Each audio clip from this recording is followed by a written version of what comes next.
is a huge honor for me today to be podcast interviewing Tom Gallop of SS White Dental. Everyone's heard of sswhitedental.com. You probably had a burr in your hand from them today. Tom is owner and CEO of SS White, a dental manufacturing company with a 168-year history of changing dentistry for the better. His experience includes heading up sales and marketing and leading the development of new products that are used around the world by over 50,000 doctors. Several of these products were co-developed by Dr. Dan Boston and Temple University. Tom is passionate about the conservation of healthy tissue and efficiency and has a high interest in helping great doctors build great practices. Tom began his career at Kodak as a technical sales rep. He earned a BA from the University of South Carolina in 1987 with a double major in management and marketing. Tom is a member of several boards, including SS White and Temple University School of Dentistry Board of Visitors. Tom and his wife, Michelle, reside in Boulder, Colorado with their 3 children. Together, they enjoy hiking, reading, travel, and golf. And I want to start off with just a rant of my own of why I wanted to have you on the show. I met you at the Dental Trade Association at Townie meetings, but there's one thing about the U.S. dental market culture that is vastly inferior to the European dental culture. They have a meeting every other year called FDI? Right, in Cologne, Germany. In Cologne, Germany, and they don't have any speakers because in Europe, the dentist wants to talk. If I got a question about an SS White burr, I want to talk to you. In America, they're like, oh, well, you're trying to sell a burr. I'm going to go talk to some dentist who claims he's an expert in everything and knows just enough about a bonding agent. But, you know, when I would go to companies like 3M and I would show them what the speakers were saying, and these guys, like 20 of them with PhDs, would go to a whiteboard and show me that this guy doesn't even know what he's frickin' talking about. And then when I started Dental Town, dentists kept complaining, hey, there's a guy on there, and he's not a dentist, and he works for a dental company, and he's trying to sell something. I'm like, dude, if you close down 500 dental companies, dentists are going to be outside sitting on a rug with stuff they bought at Home Depot, and we wouldn't be all that. We're all that because guys like you, I mean, your company's 168 years old, and I'm trying to create a more European dental society where dentists are like, when dentists say, well, he's trying to sell a burr, I'm like, what are you, a volunteer? What do you do, free crowns and root canals? How come it's okay for a dentist to sell a root canal and it's not okay for you to sell a burr? And I want to tell dentists out there that the best information about a company product is a guy who spends his entire life and career on these products, not some speaker who summarizes it in 5 minutes. So you've been to FDI a dozen times? Yes.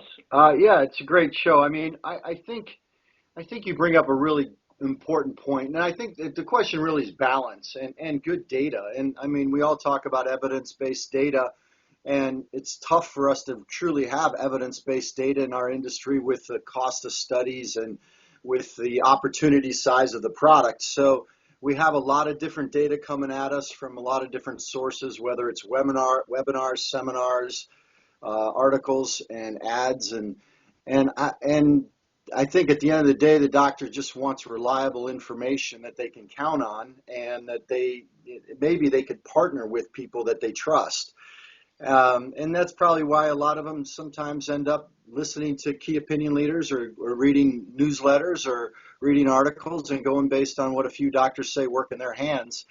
Certainly, we love it to spend time face to face with the doctor and have them play with it, because in their hands is really where they make stuff work or make stuff not work.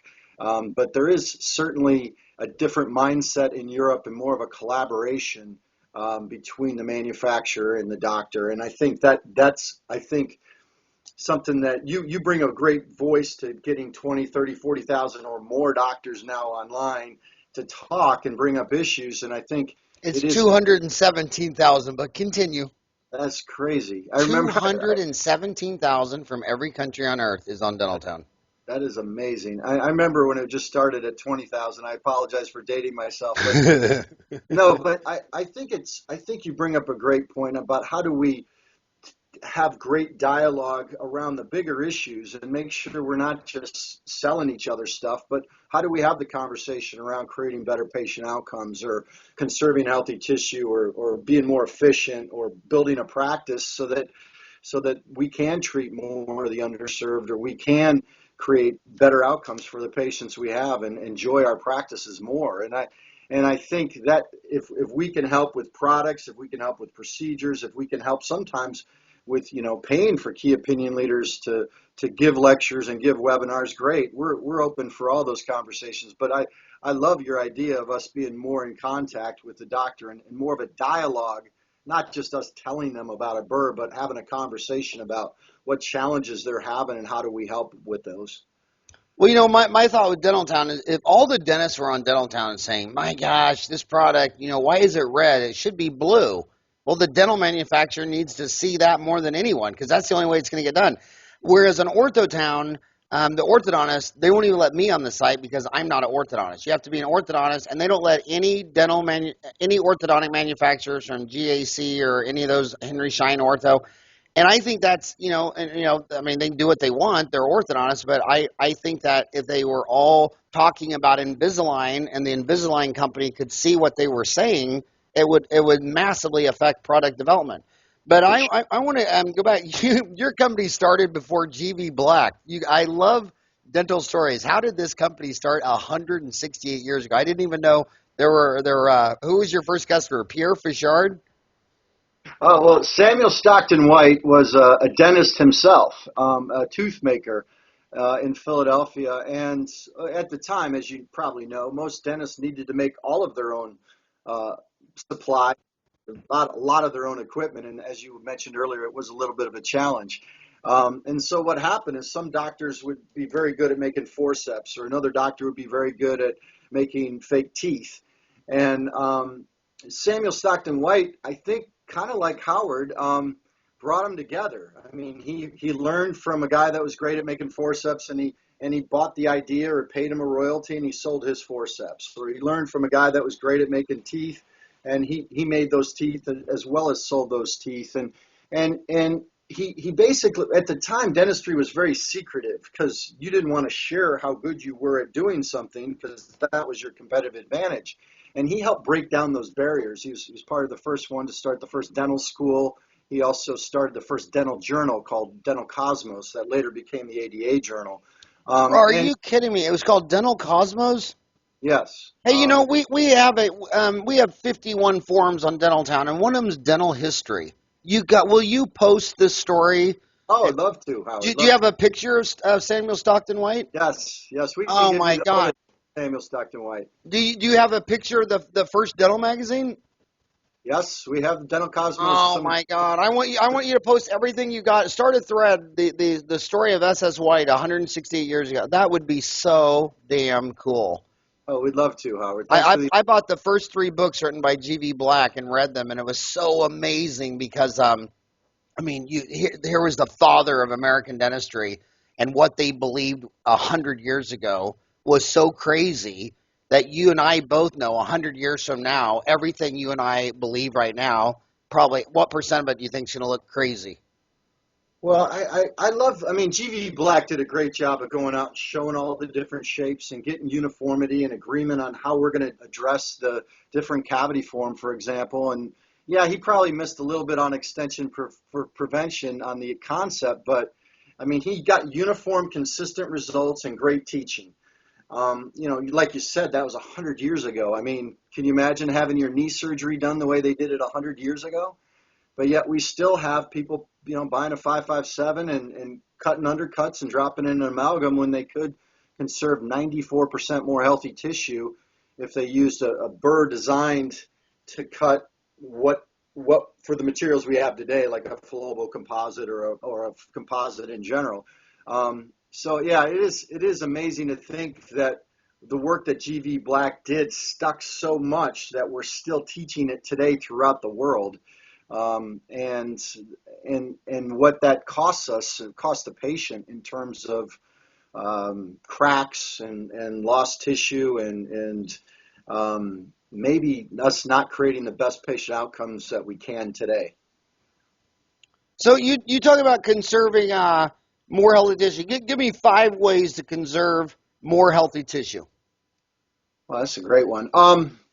Well, the first key is obviously, as you know, is great diagnostics. I mean, how do you make sure that you are comfortable with what you're doing as far as diagnostics. And there's a lot of products out there. I won't begin to speak to the best. We don't recommend different ones. We just really suggest that the X-ray has been proven not to be the best diagnostic tool, or shouldn't be the only one we use in addition to the Explorer. In fact, most dental schools are teaching to move away from the Explorer as a diagnostic tool, as you know. So what's a doctor to do? Well, really, you're looking at patient carries history, you're looking at compliance of the patient, and it's kind of quasi a lot of your thought has to go into it. We don't have the definitive diagnostic tool for different areas of the mouth, especially the occlusal surfaces. Diagnodent came out a long time ago.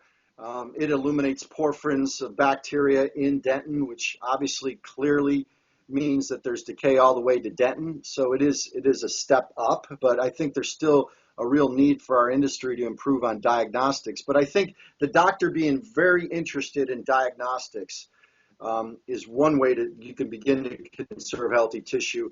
Another way is looking at your basic class 1 restoration. When you do see subsurface staining or white decalcification, Rella Christensen and some research done at CRA says 92% of the time there's subsurface staining. When there's subsurface staining or white decalcification, there is decay present, even when we don't have radiographic evidence. So you can, remineralize and hope the patient complies, and certainly in some cases that will work. Or you can surgically intervene. And if you're starting to surgically intervene at that point, we really want to do it as minimally invasive as possible. And so what we did is we developed an instrument with Dr. Dan Boston, who was the Dean of Research, or the top restorative doctor at Temple, and it's called fissurotomy. It's been around since quite a long time, but we've got probably 20% of the market that's using it on a regular basis. And so I see there's a real opportunity for the rest of the doctors to get in there early, conserve when they are going to cut on the occlusal surface, to conserve healthy tissue. It also gives them an opportunity. If you imagine coming at the tooth with a pointed instrument versus a blunt instrument, and it was shocking to me when we had our engineers and doctors look at the difference in the amount of tooth structure removed. It was 93% less tooth structure removed at 2 millimeters depth versus a 557. So we said, okay, well, what about a 330? And even then, it was about 90% less tooth structure removed. So we're talking significant amount of reduction, significant amount of conservation of healthy tissue. And it's also the healthy tissue is conserved at a really important place, that periocervical junction, or that right at the DJ. If we can conserve the dentin, we've heard from doctors and people that have really spent a lot of time on this, that the strength and flexibility of your tooth comes from your dentin. We can replace enamel, but we really have a hard time replacing the flexibility and strength of dentin. So we want to maximize the conservation of that dentin.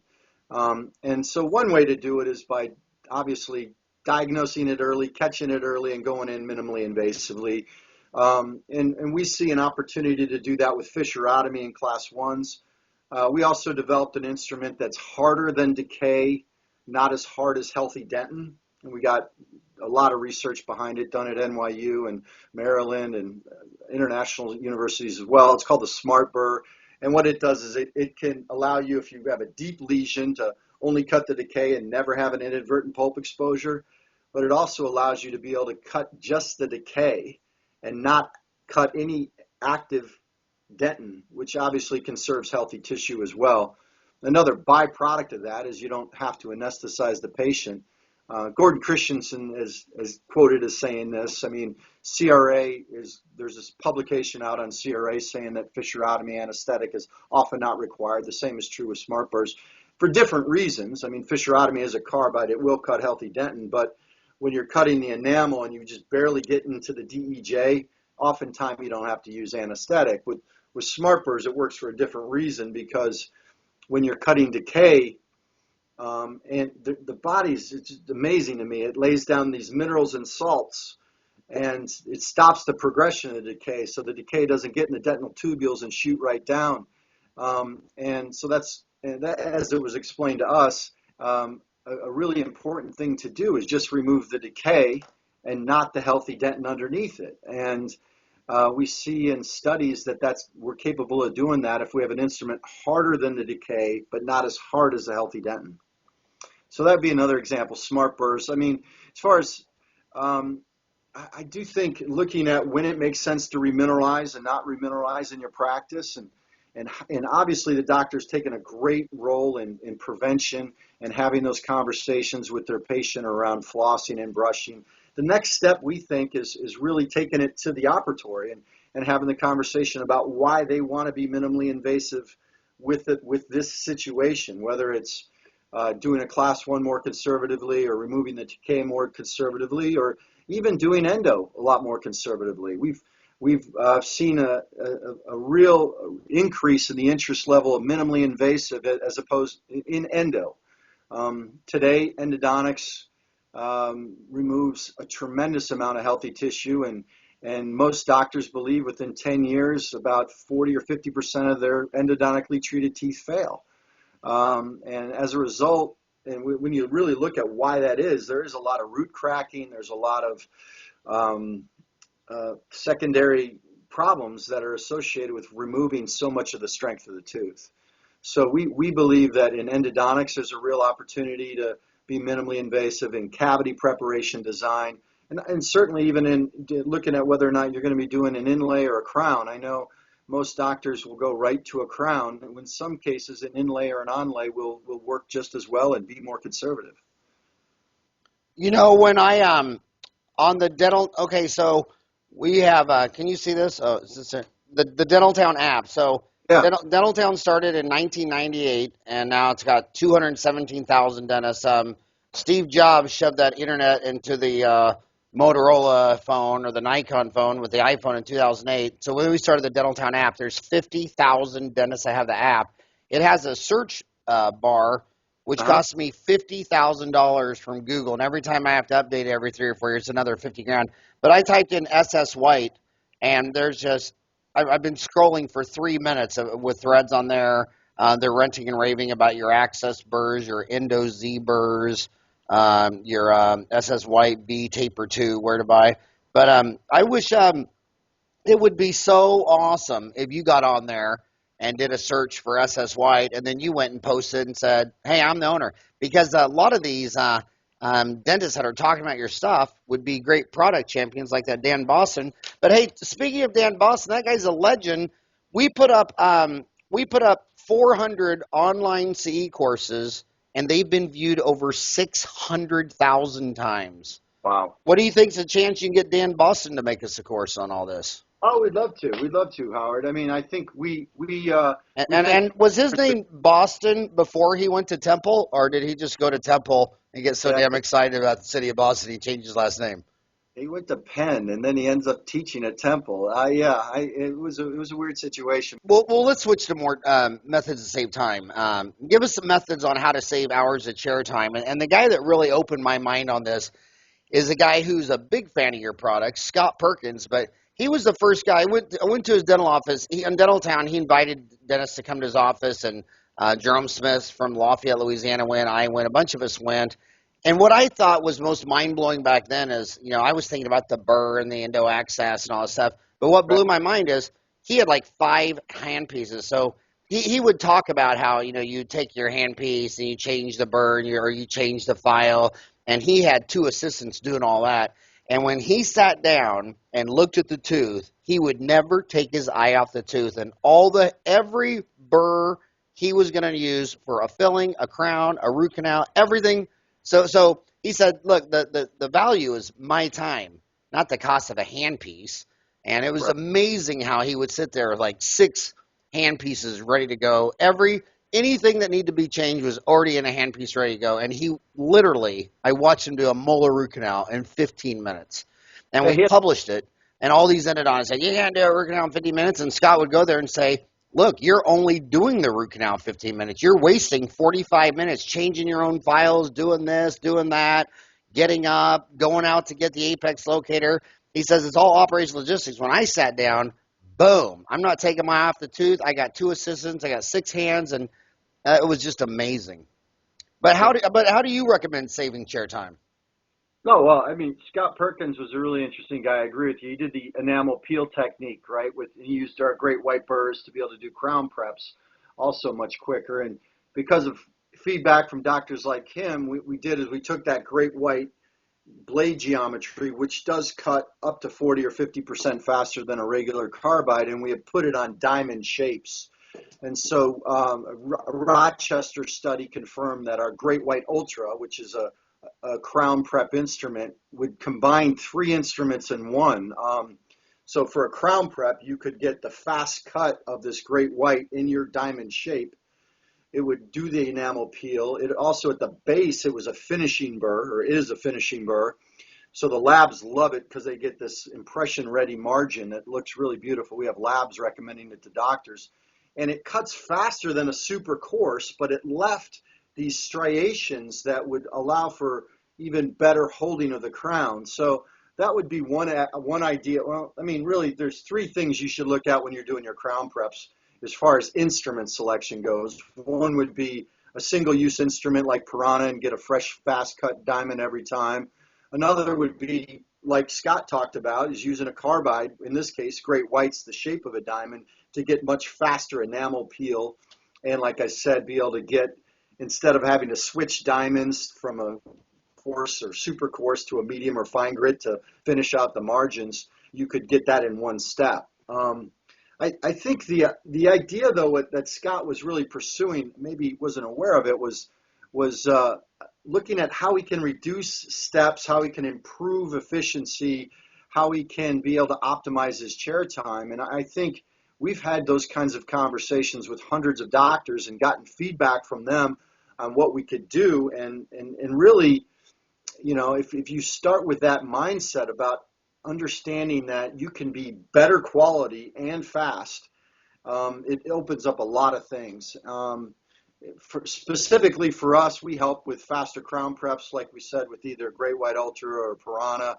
We help with allowing the doctor to cut metals much faster with Great Whites. We've had that on, it's the #1 selling product for years. Dental Town's had it as the burr of the year. We appreciate it. But recently, slow down, Spanky, on that deal, because we just started the voting for County Choice Award. And so our goal for the number of votes, I mean, we like several thousand dentists vote, and we just launched this year's voting on Friday, and we've already reached 10% of our goal of the votes on Monday. But what's cool about that is it's the only award in dentistry, and you've won a lot of them, is from, all your peers who bought these products and services with their own money, tried them in their own hands. And it's not like I don't really care about awards for movies, because, like, I remember when E.T. lost to Gandhi for the Oscar. I thought, well, Gandhi was an autobiography of a great man. You're confusing that with Steven Spielberg, who created a great movie that's legendary. And I haven't heard, E.T. was legendary, and it lost to an autobiography. I thought that was crazy. But dentists all have 8 years of college. A lot of them have 12, 13, 14 years of college. They're very anal. I mean, they're hard to please. And we show all the voting. And if you're a young kid, and, if a product works for you, great, use it. But if you're having problems, say your denture relines, you're having problems with your denture relines, or every time you try to cut off a crown, the burr it doesn't work, or you have to go through 3 of them, go to the County Choice Award and see who your peers voted on. And you mentioned Gordon Christian. Gordon Christian, whenever that County Choice Award comes out, he always tells me, he goes, it's just so refreshing. He says, in our industry, he goes, I look at the winners, and he goes, they always get the right winners. You can't fool thousands of doctors with 8 years of college with marketing and sales pieces and all that stuff like that. And then I want to circle back to another thing you said about, do you want a fresh burr? You realize when you go to, like, the United Kingdom, after they had that mad cow disease, and people were wondering if prions would be in those burrs and files, and they passed laws. The dentists there, they can't sterilize an endo file. They can't sterilize. So it's single use. And you know what? I still have patients on that way too. And I still have patients that tell me, they go, now you're not using any of that. None of this stuff going in my mouth has been in someone else's mouth. So do you think, Well, talk about single use. When did it start in your 168-year history, Well, and what percent of burrs have gone to single use, and where's that headed? Because I'm there. I like single use the most. yeah, well, we invented the first single-use diamond called Piranha, and that was 23 years ago about. And God, that that makes seems like yesterday you came out with that. yeah. We're all not getting any more hair, are we, Howard? Um, the thing that interesting that you mentioned it. The VA is and the government in the U.S. has gone all single-use. Because of the cross-contamination issues that they've had in VA hospitals and the Surgeon General report. But they also did research that showed we couldn't effectively sterilize a diamond instrument because of the nature of the diamond. Imagine like sandpaper and in different layers of sandpaper and blood clotting on. And even when we scrub it, we still leave debris in. So the research is pretty clear that we're not effective at sterilizing diamond instruments, that bloodborne pathogens can still live underneath a cake. Now, that's not true with carbides, because carbides, as you know, are blades, and the blades themselves, there's so much more clearance to clean them. So an ultrasonic or then a sterilizer will sterilize carbides effectively. But yeah, there's real research out there that is the reason the U.S. government and many other governments, like you're alluding to, have gone to single use. But back to Scott Perkins's point, it's also a time saver for many doctors too. I mean, if you're paying $1.50 for a carbide and you're spending a significant amount of time on reduction in cutting rates or in the staff cleaning it and sterilizing it, and not knowing if I got a dull instrument. I mean, isn't it great when you have a fresh diamond, and would you like to have it every time? You can do it for, $1.50 or $1.70 now a diamond. So why not just get a fresh diamond every time if that's what you want to do? And it is safer for your patients. And what's the real chance of cross contamination? Very, very, very low. But it isn't a risk. Well, England's not a dumb country by any stretch of the imagination, and they say a prion. They say it's a protein particle that is believed to be the cause of brain diseases such as BSE, Scarpy, and Creutzfeldt-Jakob disease. Prions are not visible microscopically. They contain no nucleic acid and are highly resistant to destruction. And it's reusing burrs and endophiles is just dead on arrival in the United Kingdom and Scotland and Wales and Northern Ireland, and that's an advanced civilization. Has there been any? Do you think that's government fear and paranoia, or do you think there could be something going on at that level? There's real research that shows that our current steps that we use to sterilize diamonds are not effective. Yeah. There's also real research to show our current steps to sterilize carbides are effective, but that's related to the caking thing that we Well, talked about. what's even crazier is I'm 53, and so when you turn 50, my physician said, okay, you're 50, you got to get an MRI of the brain because the brain tumors and cancers in your 60s usually are the size of a pea when you're 50, and we can remove them then. That was clean. But I had to have my first colonoscopy. And when I went in there, I saw the thing on the table, and I instantly knew that ain't autoclavable. And I said, that's not autoclavable. And he goes, no. I said, so that's been shoved up someone else's colon. And he goes, oh, like 1,000 times. I said, well, what do you do after you're done with that? And he goes, oh, we put it in cold sterile. And I'm like, oh my God, I'm gonna have a 10-foot snake up my rear end, and it hasn't even been autoclaved. So I guess it's a risk reward, right? Yeah, I think. I think the big issues that doctors are looking at when it comes to rotary cutting instruments, they're mostly thinking about those things. What's the cutting rate? How long is it going to take for me to do it? When should I use what to do which procedure? I also like looking at how does which burr you pick affect your practice growth, or how can it affect significant time savings, like you said. And because to me, the doctor's top issues, around staffing or around practice growth or around efficiencies, those are what the manufacturer should be helping you with. And to me, I appreciate the setup question around time savings. I think, if we could get doctors to look at every step they took and build lean process, I think there's an 85 or 90% increase in productivity we could see in terms of how we schedule. We've had doctors that have incorporated lean manufacturing into their practices and improved their practices tenfold in terms of efficiency. So I think there's a tremendous amount of waste. Part of it is using an instrument that cuts slow, or part of it is taking 4 or 5 steps to polish when you can polish in 1 step.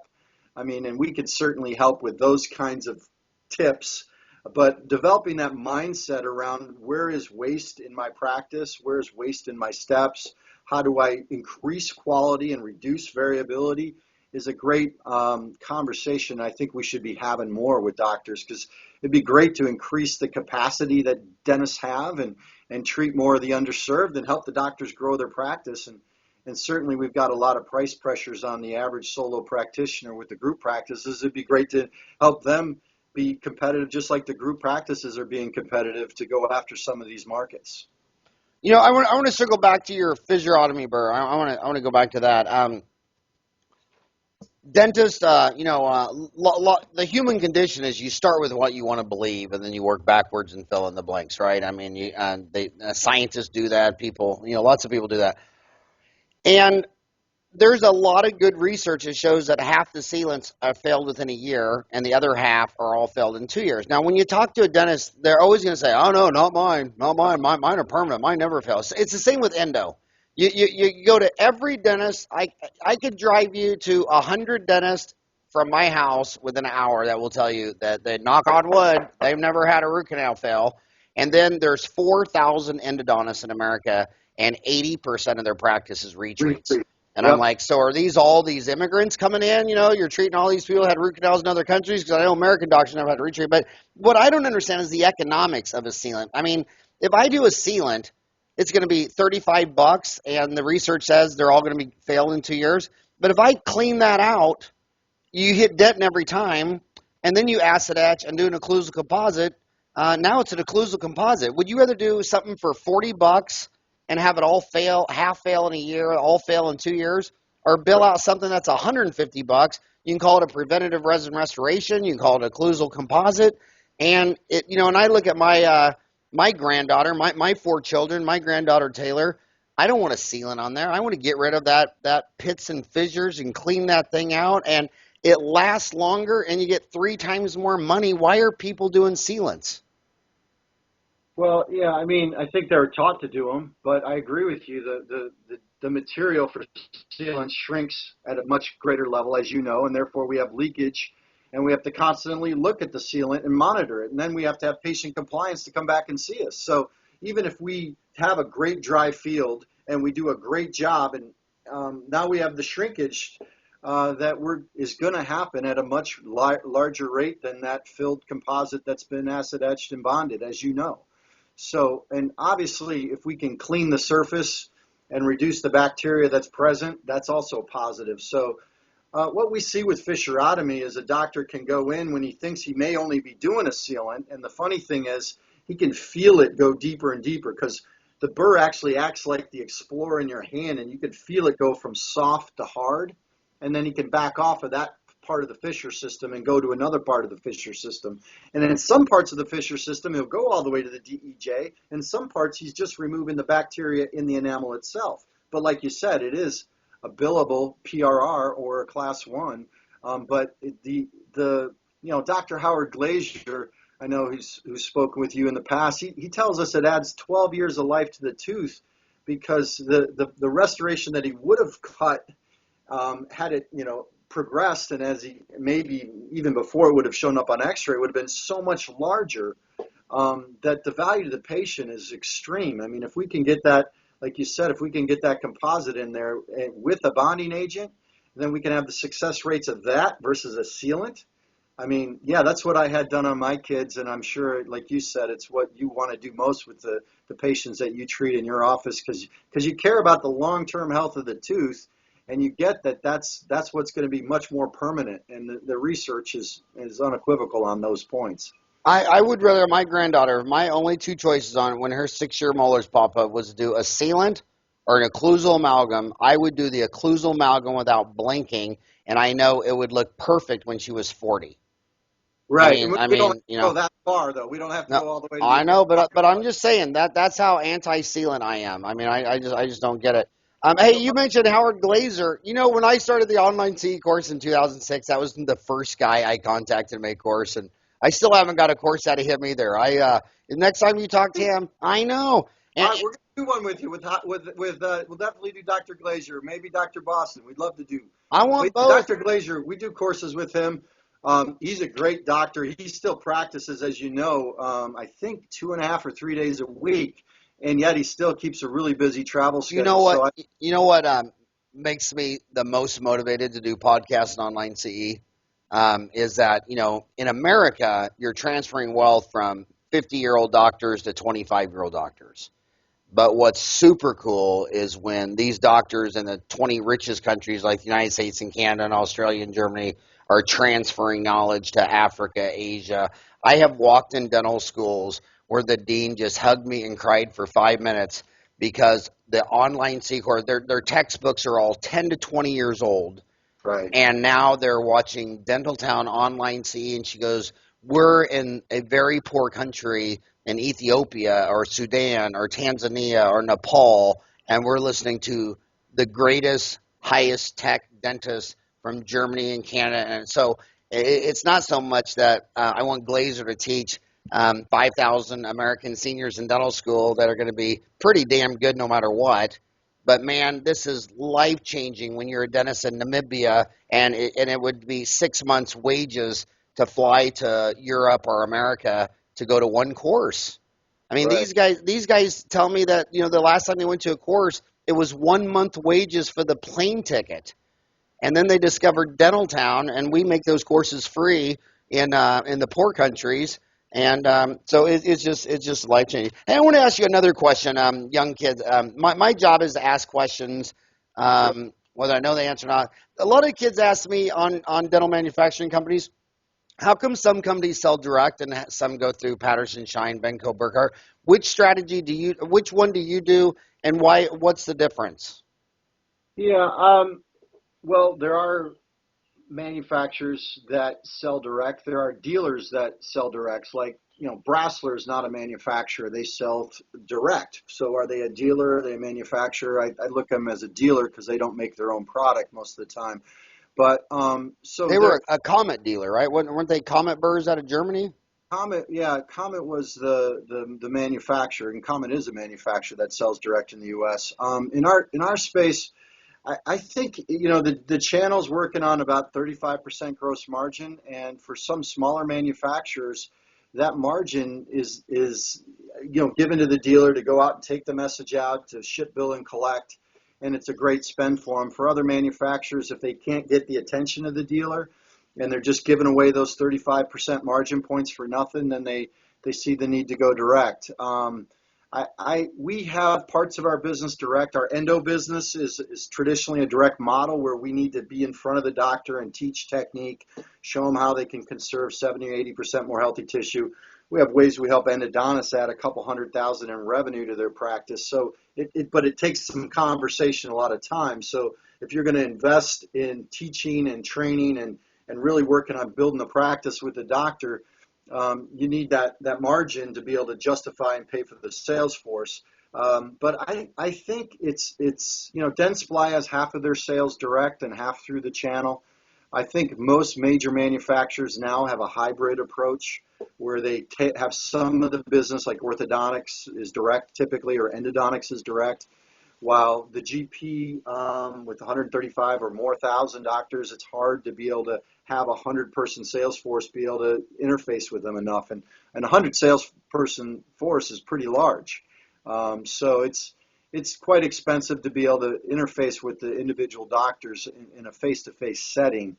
But it comes down to what the way business has been and the risk that different businesses are want to take. But I do think with the internet, with the challenges and the new companies coming in, more and more are looking at that really closely because the dealers can't properly service many of the manufacturers they currently carry. So I can only go on when you put something on iTunes, you don't know who's downloading you. So I only know who's listened to me by people who send me an email, howard@dentaltown.com, about the podcast, and probably 20% of them are in dental school, and the other 80%, they're all under 30. I mean, Right. about once every 3 months, some guy will send me an email and say, hey, I just want you to know there's one old fart listening to you in Pennsylvania. I'm 62 or whatever. But you do, there's a lot of neat stuff on your SS White Dental, but you also do lunch and learns. So if some dentist wanted to, if one of my homies wanted to learn more about Love to. Yeah. talk We sh- about your lunch and learns, and how does someone get, how much does that cost, and how does that work? Well, it costs negative a free lunch. No, so we no what we do is we show up. We typically get about 45 minutes or a half hour of the doctor's time, and we like to have staff there, as you know, because staff a lot of times is key to being able to train patients and really put new processes in place. So we like to have the doctor and the staff have lunch. We bring in the lunch, and it costs the doctor nothing, and we have conversations about 6 ways to save 120 hours of chair time, or 5 ways to conserve 20 to 70% more healthy tissue. And we also have a neat one on 5 ways we've helped doctors add up to 100 referrals or 40 or $50,000 in revenue to a GP practice. Well, So we yeah, have, but that doesn't work in my state, because you did that in Colorado with the free medical marijuana giveaway with every root canal instead of paying. Is that right? Did I hear well, that right? we tried to keep it on the lowdown, but yeah, that wasn't our best promotion, no. So come on, how do you add referrals, especially in those numbers? Talk about that. And you have a double major in marketing and management. So how do you talk about that? Because dentists always want a new patient, just like a fireman always wants a new fire. Well, I mean, as you know, Howard, I mean, I've listened to you speak, and I love a lot of the tips that you give the doctor about the importance of location. So before you do anything, let's make sure we got a good location for the practice. And for some of the young doctors out there, if you haven't heard Howard speak, I know you do a great job talking about the importance of looking at location and how McDonald's and Burger King do the math and why that matters for traffic patterns. And so I think for the younger doctors, spend some time with Howard on that. But for established practices, what we think is that there's an opportunity for you to create magical moments with the patient. And when you do that, if you go the extra mile and really try to ingrain that and use it as an opportunity to connect with the patient, and then ask for families like theirs to tell them about families like theirs, you can create a lot more word of mouth in the practice. So, for example, I mean, if you use fissurotomy burrs take and you were able to do a class 1 lesion without anesthesia, a lot of, and Gordon Christensen, like we talked about, is written on that, says it can be done in the CRA newsletter. But if you're able to do that, I mean, you could just say, you could just take the thank you from the patient and they're going to thank you. Or you could, you or your staff could walk out in the lobby and talk to mom and say, Johnny was really brave. We didn't even have to freeze him up. And we love doing conservative dentistry that's comfortable. And that's why you should come back and see us every 6 months so we can catch it early. And we want to be comfortable. We want to be minimally invasive. That's why we did this style of preparation versus this style. We care about conserving healthy tissue. We care about your comfort. Do you mind telling friends and family about what you saw today? Because we're looking for families just like yours. And we've trained doctors to do this in many different countries. And typically we ask them if you're able to do 200 or 300 cavity preps on class 1s without anesthetic, how many, if you walked out in the lobby and engaged mom, how many referrals would you get?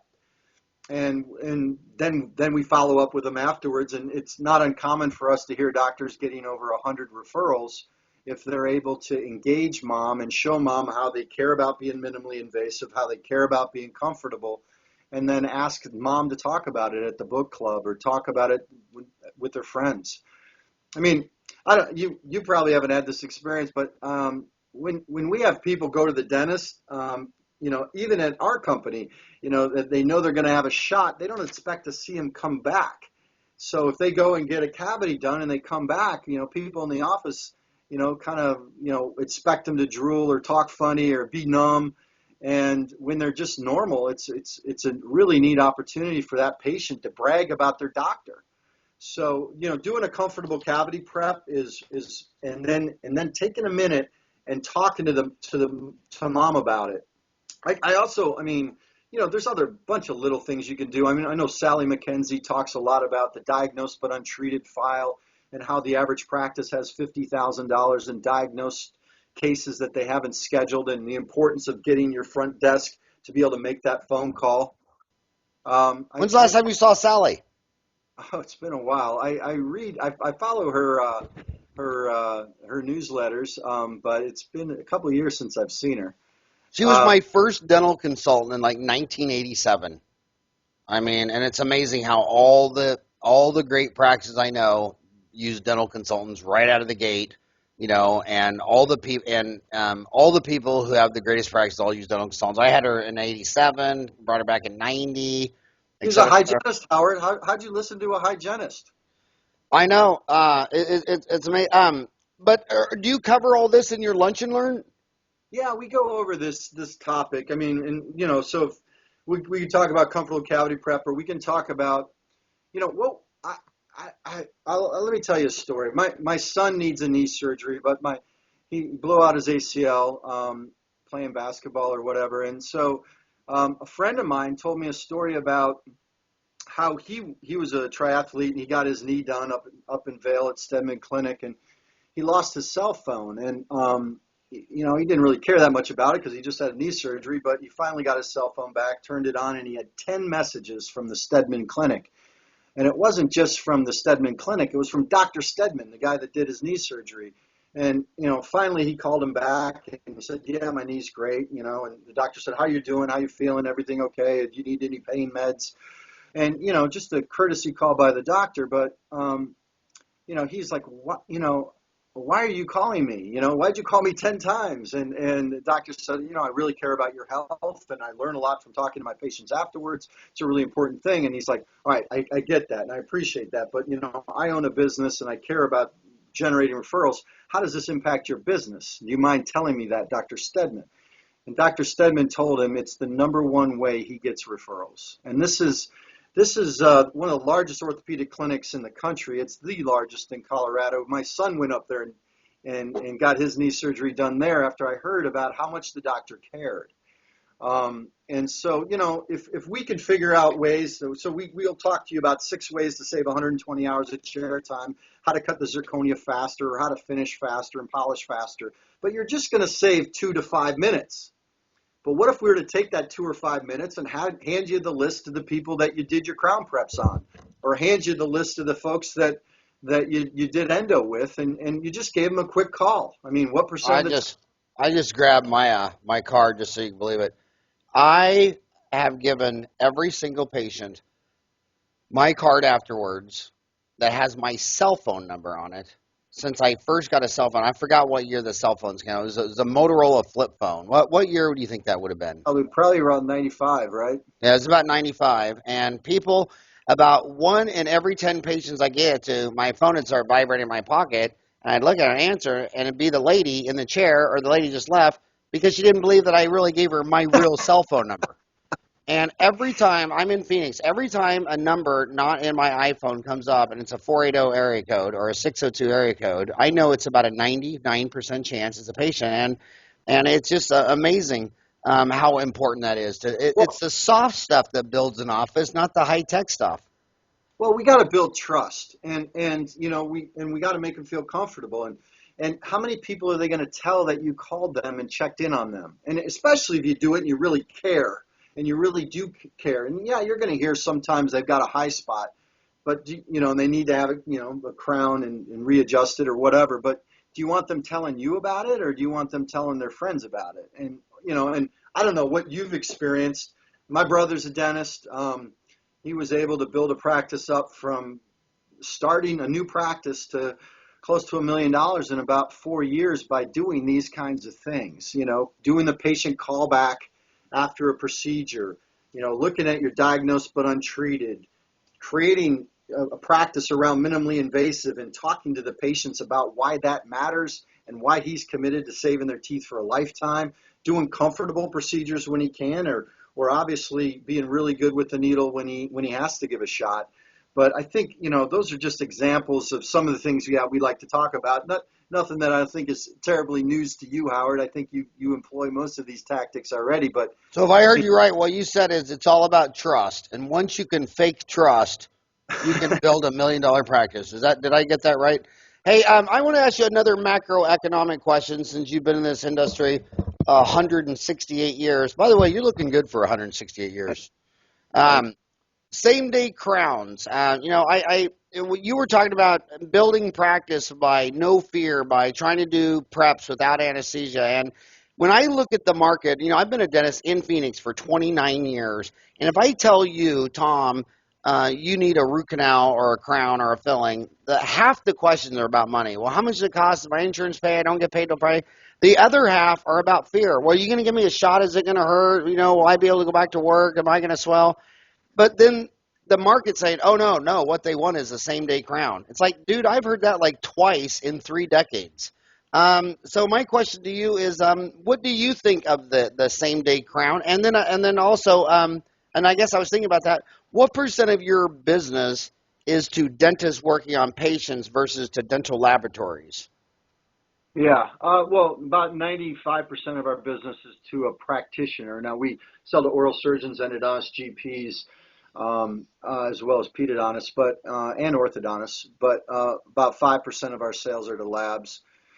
You've seen massive changes in the lab industry, and CAD/CAM is a big part of that. So, what went offshore, and then talk about that side of the business. Yeah, well, you hit on it. I mean, there's a lot of automation going on now, and a big percent of the lab's bill is their labor costs. So when they can automate a crown and reduce their labor content, they can now make more of them in the U.S., which I think is great for the U.S. But the advent of the new materials with 3M or what Patterson and Shine are doing with their automated systems, CERAC or in-office systems, I think are interesting. What we have is about, after 25 years on the market, our latest technology has got about 15% market share. So I think, 85% of the market is still not there yet. I think there is, an ROI is there for certain practices that don't own it. I think that what has hold doctors back is that they have more options with their laboratory than they do with the CERAC in terms of material choices, and it doesn't work in every area of the mouth. But I think for certain practices, I think CERAC and D4D make a lot of sense if they're high volume and they want to offer that service.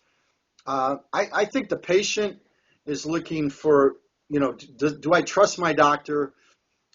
Is he treating me or she treating me with respect? I mean, is it comfortable? Are they creating better patient outcomes? I think maybe 7th or 10th on the list of a patient is how quickly and how many visits do I have to do to get it done. I mean, I personally would rather go to an endodontist that wanted to have me multiple visits than one that wants a single visit and do it quick, if you know what I mean. But but I do think patients value a single visit, but I don't think it's the differentiator for the patient. I think how they feel with the staff and how connected they are to the doctor and staff is probably the number one. And if they think that you guys care about them, if they think that that you genuinely care about their dental health and their comfort and their long-term life of the tooth, I think you're much more likely to build a growing, thriving practice than adding single visit crowns. But I think single visit crowns definitely has a return on investment for certain practices doing a lot of crowns. I say that God gave you 2 eyes, and if you're a dentist, you keep one eye on cost and one eye on fear. I mean, I've been doing this for 30 years on thousands of people, and they're either not coming in or not want to do it because they don't have the money or they're afraid. And there's a lady up the street from me that got her IV sedation and all that stuff, and all she does is put people to sleep. And when they get put to sleep, they want it all done. Right. And she does a full mouth rehab every morning and another one in the afternoon, and she's been doing this when I opened in '87. It's just a fear. So if you could sit there and work on a kid without giving him a shot, or what you were talking about. So if one of my homies wants you to come by their office and teach them either this or on endo, how do they get a hold of you?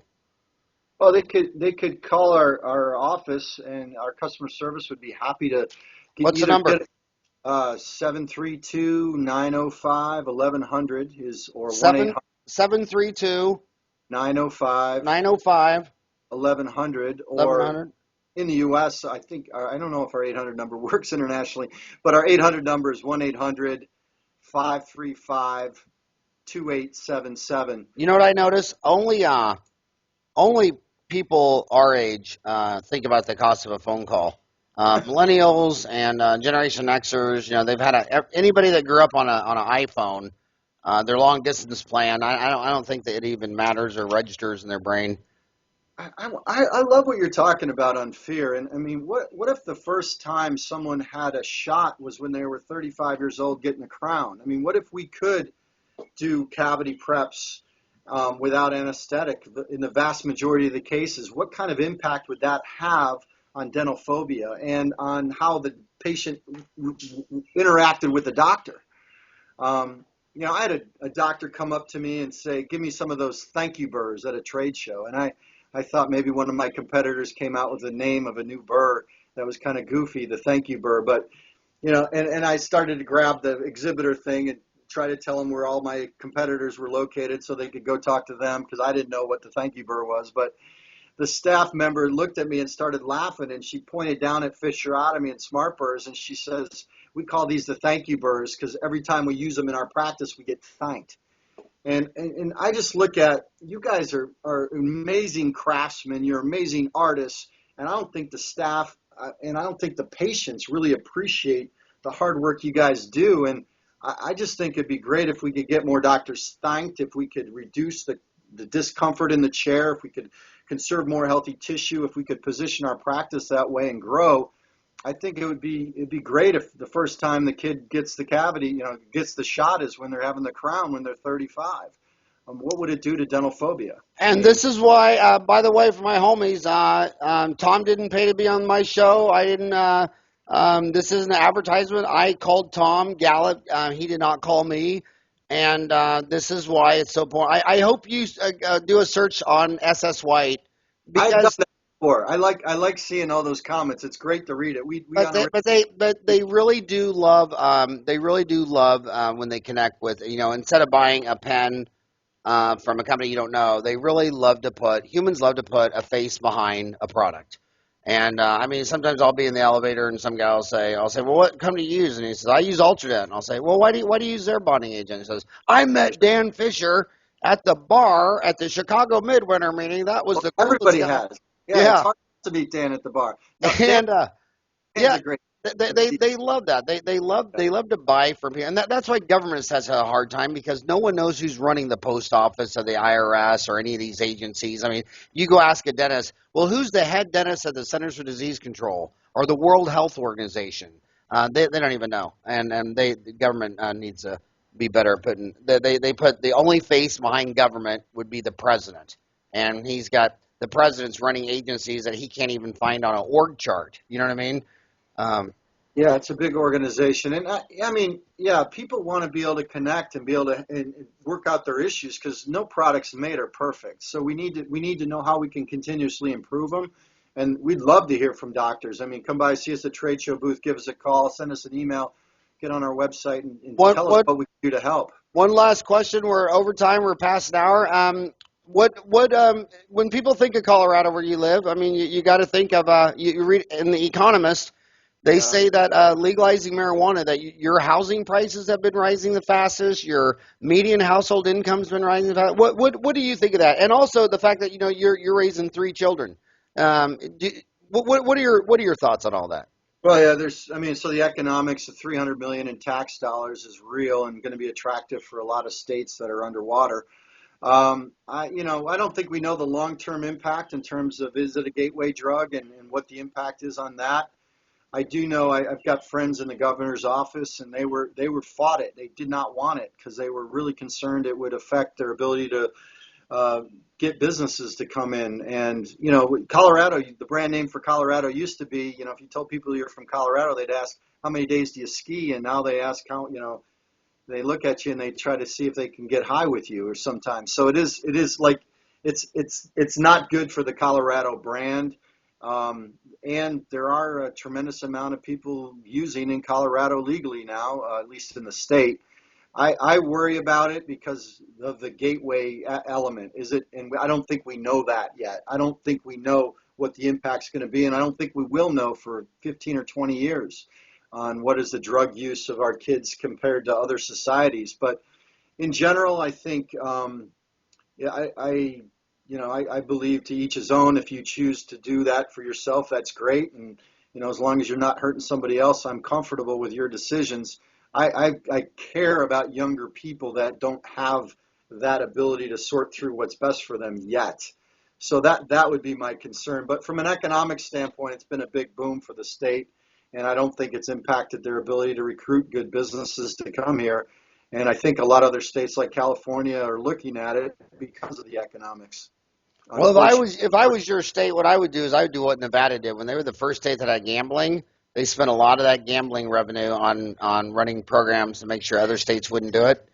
Oh, really? Oh, yeah, because I was in lecturing in London and Scotland during the actual Brexit vote when they left, and all these dentists are like, well, what do you think? Like the sky was falling. I'm like, dude, in Europe, the sky was falling during World War I and World War II. This isn't even. I mean, you're talking about how is your economy going to grow when in World War II you basically leveled the entire continent. I mean, when you go to that Cologne meeting. And the FBI meeting in Cologne, Germany. Have you been in some of those restaurants that showed pictures of that actual restaurant in 1945? Have you seen some of those? Yeah, this is just a beautiful church from Gothic time, and then everything else is 1950. Yeah, and there's pictures where the only thing standing was that church. And you know why they didn't blow up the church? We did that. The Allies chose not to, but you know why they chose not to?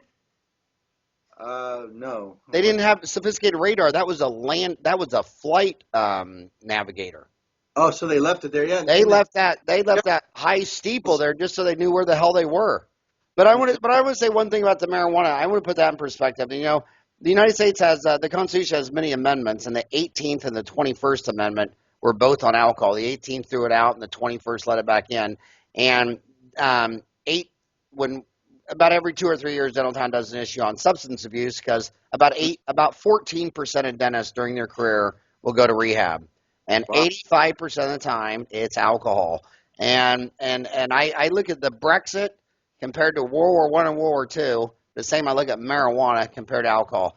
Alcohol destroys more families. We've had 2 amendments of it in this own country, and I got to tell you one last story about the prohibition movement. This is so amazing. I had a 93-year-old dentist in my lecture from St. Joe, Missouri, and he said, and we were talking about he practiced during Prohibition, and he was telling me that the police would not enforce it in Missouri at dental office. So he was standing there outside in his outside chair because they were outside back then when he got out of dental school in 1927. And when you came with a toothache, it was medicine. It was in a medicine bottle. And he would give you teaspoon after teaspoon after teaspoon of bourbon until you vomited. And then the minute you vomited, he reached in and pulled it out. And every police officer knew that bottle was alcohol, and they all looked the other way because they knew you were a doctor and this is pain and all that. So alcohol's the 4,000 million pound gorilla, and all the other stuff is surrounding her. But well, I really appreciate your energy and you being able to network in so many doctors to be able to give them a forum to ask questions and talk. And I think the service that you've provided this industry goes really beyond the U.S. like you talk about. And so I wanted to just take a minute and say the reason I said yes to coming on this show is that really we love what you guys do and how you were able to use technology to make the world a lot smaller place for us to talk with each other. And so, yeah, I totally agree. How can we help doctors grow their practice? How can we help them save time? How can we help them create better patient outcomes? And us being able to talk about it more and more with doctors in all walks of life and all parts of the world is only going to help us. So I really appreciate you allowing us to come on today and just highlight some of the ways we can help with that. But But I also wanted to thank you for the good stuff you guys have done in making that possible. I mean, not just for SS White, but for the whole dental community. Well, let's do all the homies listening today a huge favor, and you arm wrestle Dan Boston and Howard Glazer and Sure, we'd say, love. come on, man, they're 20% of these kids are in school, 80% of them are under 30 and around the world, and those guys are in their 50s and have more dental knowledge than you could even write a book. But hey, thank you so much for coming on my show. I think you're a legend, and I Oh, think it's so love damn it. romantic that you run a 168-year-old dental company. How cool is that? Have a rockin' hot day, buddy. Have a great day. Thanks, Howard.